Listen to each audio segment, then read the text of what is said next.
Peristiwa penting di bulan Rajab.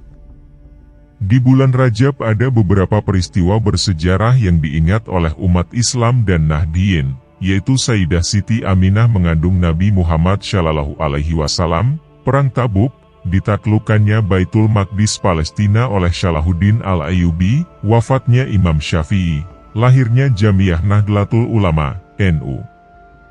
Dari daftar peristiwa penting di atas, hanya ada satu yang luar biasa menggemparkan warga Makkah, peristiwa penting yang disampaikan Rasulullah pada pagi hari tanggal 27 Juli yaitu peristiwa Isra dan Mi'raj.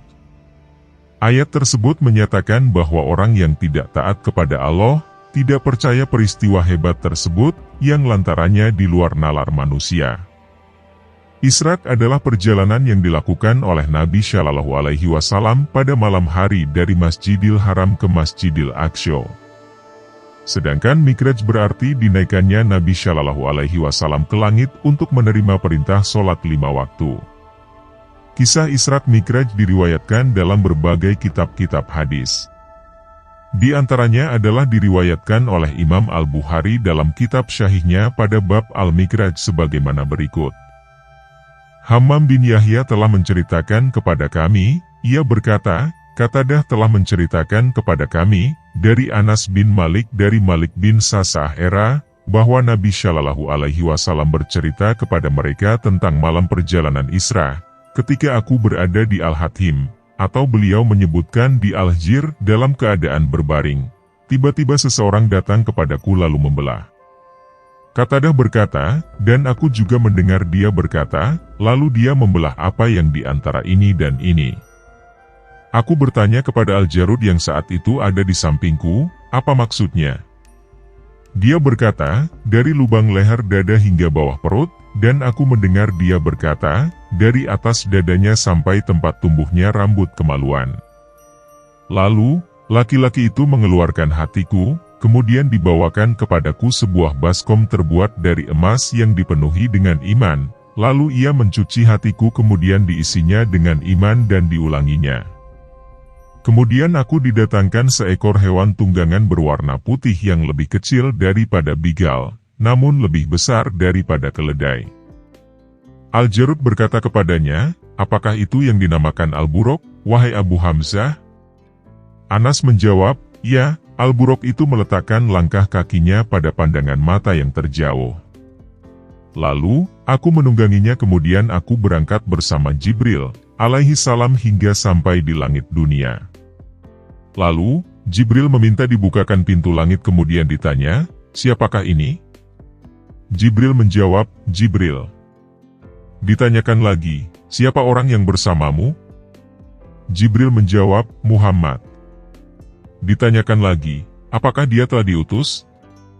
Jibril menjawab, ya. Maka dikatakan, selamat datang baginya dan ini sebaik-baik kedatangan orang yang datang. Maka pintu langit dibuka dan setelah melewatinya aku berjumpa Adam, alaihi salam. Jibril berkata, ini adalah bapakmu, Adam.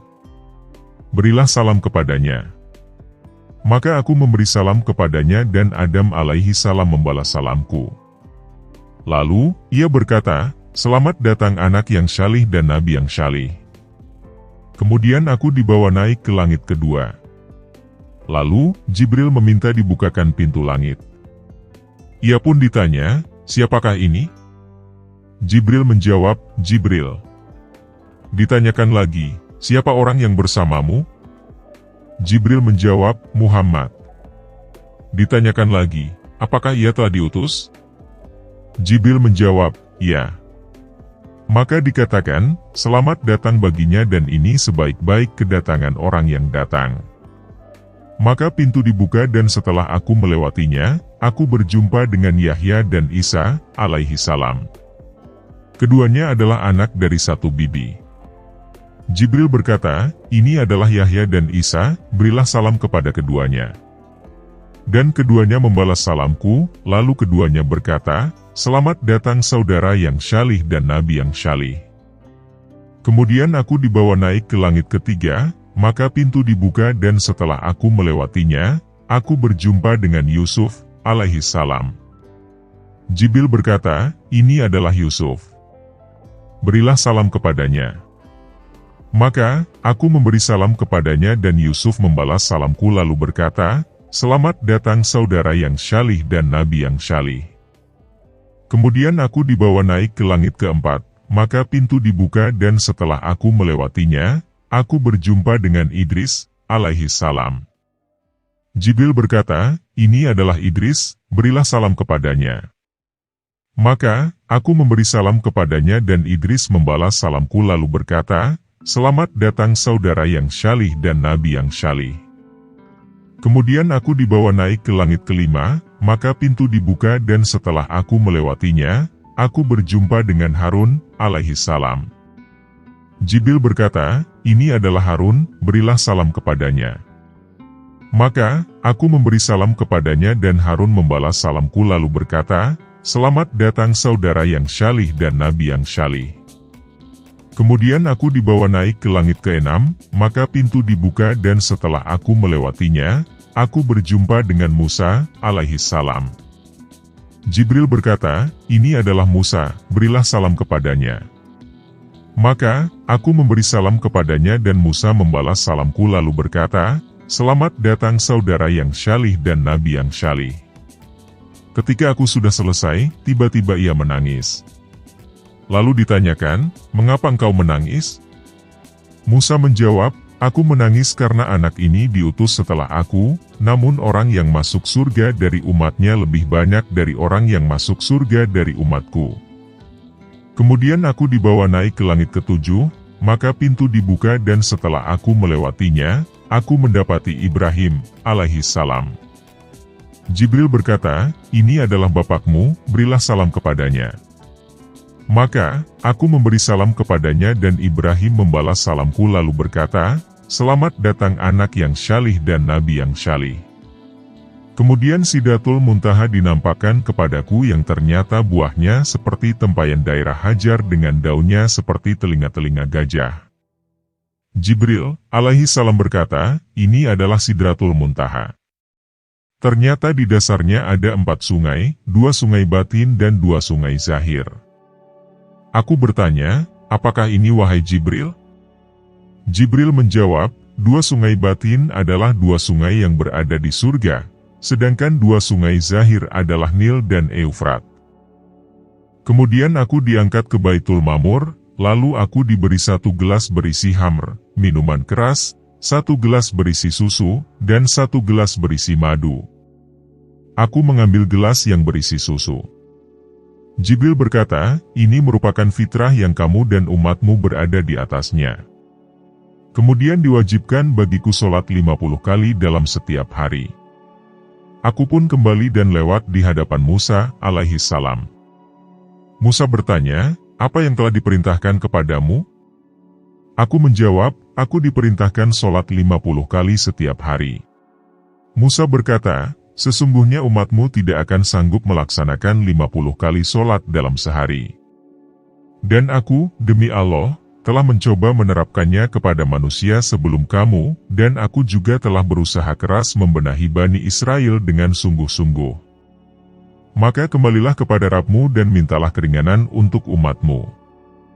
Maka aku kembali dan Allah memberikanku keringanan dengan mengurangi 10 sholat, lalu aku kembali menemui Musa.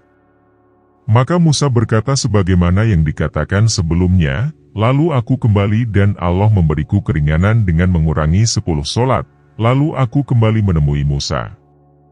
Maka, Musa berkata sebagaimana yang dikatakan sebelumnya, lalu aku kembali dan Allah memberiku keringanan dengan mengurangi 10 sholat, lalu aku kembali menemui Musa. Maka, Musa berkata sebagaimana yang dikatakan sebelumnya. Aku pun kembali, dan akhirnya aku diperintahkan dengan 5 kali sholat dalam sehari. Aku kembali kepada Musa dan ia berkata, "Apa yang diperintahkan kepadamu?" Aku menjawab, "Aku diperintahkan dengan 5 kali sholat dalam sehari." Musa berkata, "Sesungguhnya umatmu tidak akan sanggup melaksanakan 5 kali sholat dalam sehari, dan sesungguhnya aku telah mencoba menerapkannya kepada manusia sebelum kamu, dan aku juga telah berusaha keras membenahi Bani Israel dengan sungguh-sungguh." Maka, kembalilah kepada Rabb-Mu dan mintalah keringanan untuk umat-Mu. Beliau berkata, aku telah banyak memohon keringanan kepada Rabb-Ku hingga aku malu. Tetapi, aku telah ridha dan menerimanya. Ketika aku telah selesai terdengar suara orang berseru, sungguh aku telah memberikan keputusan kewajibanku dan aku telah ringankan untuk hamba-hambaku. Demikianlah kisah Isra Mi'raj yang diriwayatkan oleh Imam Al-Bukhari dalam kitab Syahihnya. Kisah tersebut menjadi renungan bagi kita, agar tidak mudah meninggalkan sholat. Sebuah perintah agung dari Yang Maha Agung. Betapa seharusnya kita berterima kasih kepada Nabi Muhammad SAW yang rela bolak-balik memintakan dispensasi kepada Allah Subhanahu wa Ta'ala, terlebih terima kasih kepada Allah Subhanahu wa Ta'ala yang dengan kasih sayangnya mau memberikan dispensasi itu kepada kita. Pada riwayat Imam Muslim disebutkan bahwa meskipun menjadi 5 kali sholat, namun bernilai 50 sholat, karena masing-masing sholat bernilai 10. Wa'allahu a'lam bishawab.